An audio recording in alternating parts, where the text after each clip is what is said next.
ভারতীয় জনতা যুব মোর্চা গোলাঘাটি মণ্ডলের উদ্যোগে মঙ্গলবার গোলাঘাটি কমিউনিটি হল সংলগ্ন মাঠে যুব চৌপাল কর্মসূচি অনুষ্ঠিত হয়। এই যুব চৌপাল কর্মসূচিতে প্রধান বক্তা হিসেবে উপস্থিত ছিলেন কেন্দ্রীয় প্রতিমন্ত্রী প্রতিমা ভৌমিক।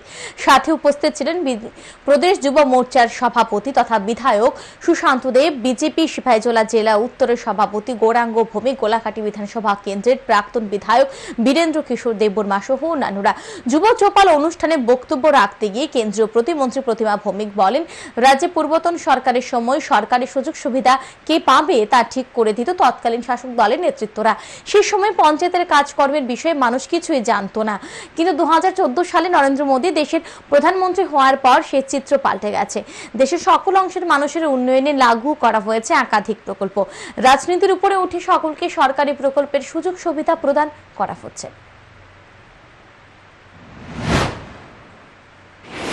5 কেজি করে চালের ব্যবস্থা, প্রতি ঘরে জল, প্রতি ঘরে জল, প্রত্যেক বাড়িতে বিদ্যুতের ব্যবস্থা, রাস্তাঘাটের ব্যবস্থা, কৃষক সম্মান নিধি থেকে শুরু করে প্রত্যেকটা ব্যবস্থা, প্রত্যেকটা সুবিধা দল দেখেনি, ধর্ম দেখেনি, জাত দেখেনি, সবাইকে দেওয়ার কাজ আমরা করেছি।